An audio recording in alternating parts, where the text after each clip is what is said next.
بسم اللہ الرحمن الرحیم۔ السلام علیکم۔ اس ویڈیو میں ہم بیان کرنے جا رہے ہیں نبی کریم صلی اللہ علیہ وسلم کا کفار کے ساتھ حسن سلوک۔ اس ویڈیو کو آخر تک دیکھیں تاکہ مکمل معلومات آپ تک پہنچ سکے۔ تمام دوستوں سے گزارش ہے کہ ایک بار عقیدت احترام سے دوشیف پڑھ لیجئے۔ حضور اقدس صلی اللہ علیہ وسلم نے فرمایا، جس نے مجھ پر 1 مرتبہ درود بھیجا، اللہ تعالیٰ اس پر 10 مرتبہ رحمتیں نازل فرمائے گا، اور اللہ تعالیٰ اس کے 10 گناہ معاف فرمائے گا، اور اللہ تعالیٰ اس کے 10 درجات کو بلند فرمائے گا۔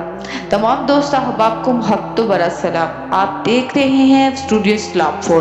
ہم پیش کرتے ہیں آپ کے لیے معلوماتی ویڈیوز۔ تمام دوست احباب سے گزارش ہے کہ ہماری ویڈیو کو آخر تک لازمی دیکھیں اور ہمارے چینل کو سبسکرائب کریں تاکہ ہر آنے والی ویڈیو کا نوٹیفیکیشن آپ تک پہنچ سکے۔ چلو بڑھتے ہیں ویڈیو کی طرف، دیکھتے ہیں کہ ہمارے نبی کریم صلی اللہ علیہ وسلم نے کفار کے ساتھ کس طرح سلوک کیا۔ دشمنوں سے انتقام کا سب سے بڑا موقع فتح مکہ کا دن تھا۔ آپ صلی اللہ علیہ وسلم چاہتے تو اینٹ سے اینٹ بجا سکتے تھے، لیکن جب وہ لوگ سامنے آئے تو آپ صلی اللہ علیہ وسلم کے خون کے پیاسے تھے، تو رحمت للعالمین کی زبان پاک سے وہ حکام صادر ہوئے۔ تاریخ عالم میں اس کی مثال نہیں ملتی۔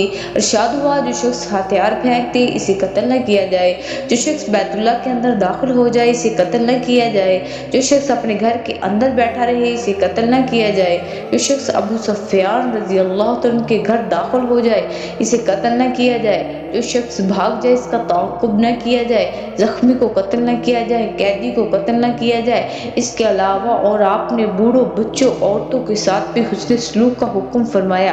ایک دفعہ مکہ میں سخت قحط پڑا، لوگوں نے مردار اور ہڈیاں کھانی شروع کر دی۔ ابو سفیان رضی اللہ تعالیٰ عنہ نے آپ صلی اللہ علیہ وسلم کی خدمت میں حاضر ہوئے، عرض کی، محمد صلی اللہ علیہ وسلم دعا کیجئے، بارش ہو۔ آپ صلی اللہ علیہ وسلم نے دعا فرمائی، اتنی بارش ہوئی کہ ہر طرف جل تھل ہو گیا۔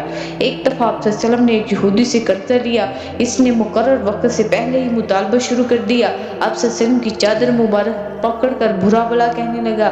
اتنے میں حضرت عمر رضی اللہ تعالیٰ عنہ تشریف لائے۔ انہوں نے جب یہ دیکھا تو مارنے کے لیے ہاتھ اٹھایا تو آپ صلی اللہ علیہ وسلم نے روک دیا، فرمایا، یہ کیا؟ ہم نے اس کا قرض دینا ہے۔ ہاں، اسے یہ کہو کہ وقت سے پہلے مطالبہ ٹھیک نہیں، مجھے جلدی ادائیگی کا ہے۔ حدیبیہ کے میدان میں آپ صلی اللہ علیہ وسلم صبح کی نماز کی امامت فرما رہے تھے۔ 70-80 آدمی خاموشی سے کوئے تنعیم سے اترے تاکہ آپ صلی اللہ علیہ وسلم کو اور مسلمانوں کو نماز پڑھتے ہوئے قتل کر دے، کہ سب گرفتار ہو گئے۔ آپ صلی اللہ علیہ وسلم نے بغیر کسی سزا کے سب کو آزاد فرما دیا۔ ثمامہ بن اسال نے نجد سے مکہ کو جانے والا غلہ بند کر دیا، اس لیے کہ مکی آپ صلی اللہ علیہ وسلم کے دشمن ہے۔ آپ صلی اللہ علیہ وسلم نے ایسا کرنے سے منع فرما دیا۔ حبار نے آپ صلی اللہ علیہ وسلم کی بیٹی سیدنا زینب رضی اللہ عنہ کو موقع مارا، وہ حوض سے گر گئی اور حمل ساقط ہو گیا، یہی صدمہ ان کی موت کا باعث ہوا۔ مکہ کے موقع پر یہ حاضر ہوا اور معافی کی التجا کی تو آپ صلی اللہ علیہ وسلم نے اسے معاف فرما دیا۔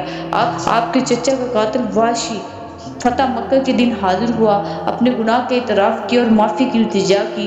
ارشاد ہوا، جو میں نے تجھے معاف کیا، لیکن دیکھنا، ایک بات یاد رکھنا، میرے سامنے نہ بیٹھنا، کیونکہ تیرے دیکھنے سے مجھے چچا یاد آ جاتا ہے۔ سبحان اللہ۔ اللہ تعالیٰ ہم بھی اپنے پیارے حبیب کے نقش قدم پہ چلنے والا بنائے، آمین۔